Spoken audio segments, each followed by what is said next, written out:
सर्वांना श्री स्वामी समर्थ. नमस्कार मंडळी, मी गीताज व्लॉग अँड फूडीज या युट्यूब चॅनलवरती तुमचं सर्वांचं मनापासून स्वागत करते. सकाळ सकाळी छान असं पूजा करून घेतली, रांगोळी काढून घेतली, दिवा लावला, अगरबत्ती सुद्धा लावून घेतली, छान असं मनोभावी पूजा करून घेतली. सकाळ सकाळी छान असं पूजा केल्यामुळे एक पॉझिटिव्ह एनर्जी निर्माण झाली होती आणि ती घरामध्ये सर्वत्र पसरली आणि त्याच्यामुळे खूप छान वाटत होतं. आणि सकाळ सकाळी पूजा झाली आणि पूजा झाल्यानंतर श्री स्वामी समर्थ महाराजांची सुद्धा पूजा करून घेतली. दिवा वगैरे अगरबत्ती लावून श्री स्वामी समर्थ महाराजांचा आशीर्वाद घेतला. सकाळचं माझं रुटीन श्री स्वामी समर्थ महाराजांच्या आशीर्वादापासून चालू होतं आणि सकाळी खूप सुंदर असं वातावरण चालू झालं होतं.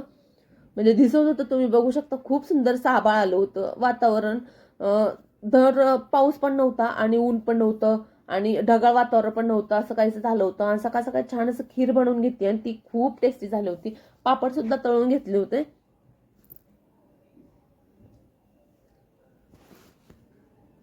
वेगवेगळ्या नमुन्याचे हे पापड होते, तुम्ही बघू शकता. ज्वारीचे होते, तांदळाचे सुद्धा पापड तळलेले होते. इथं छान असं रांगोळी काढून घेतली होती पूजा करताना आणि ती छाप्यावरची रांगोळी काढली होती, उठवलं होतं छापा, त्याच्यामुळे खूप सुंदर वाटत होती. म्हणून म्हणलं थोडंसं शूट करावं.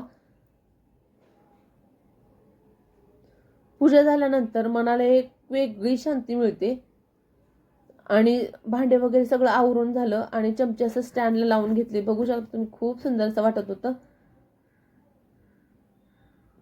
बाहेरलं वातावरण बघितलं की असं वाटतं की कंटिन्यू बाहेरच जाऊन बसावं. खूप सुंदर असं वातावरण निर्माण झालं होतं. आणि माझ्या कुंडीमध्ये मी कोरफड वगैरे लावली होती आणि जे आपण फणसाच्या गऱ्या वगैरे असतात ते गऱ्या खाऊन बिया टाकल्या होत्या. त्या बियापासून ही फणसाचे झाडं आलेले बघू शकता तुम्ही. 3-3, 4-4 हे झाड आता फुटायला लागलेले आणि कोरफड सुद्धा खूप सुंदर आली होती. आपण लावलेलं कुठलंही रोप असू द्या किंवा झाड काही असू द्या, ते आलं ना तर मनाला एक वेगळाच आनंद असतो. तर इथे बघू शकता असं ड्रॅगन फ्रूटचं सुद्धा माझ्याकडे झाड आलेलं आहे, तुम्ही बघू शकता. आणि एका साईडला हे जे मोठं झाड दिसतंय उंच, ते सुद्धा फणसाचंच आहे.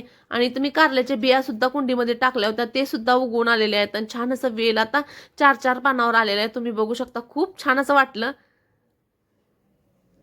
आता मनी प्लांटचं झाड आत्ता फुटायला लागलेलं आहे. आणि हे बघू शकता, फणसाचं झाड खूप छान आता 4-5 पानावर आलेलं आहे. याला काठी सुद्धा असतात फणसाच्या झाडाला. आणि दुपारी पाऊस नाही नाही म्हणता आणि खूप मोठा पाऊस आला दुपारी आणि खूप छान असं वातावरण तयार झालं, तुम्ही बघू शकता. हा व्हिडिओ आवडला असेल तर लाईक, शेअर आणि सबस्क्राईब करायला विसरू नका. कमेंट सुद्धा करायला विसरू नका. धन्यवाद.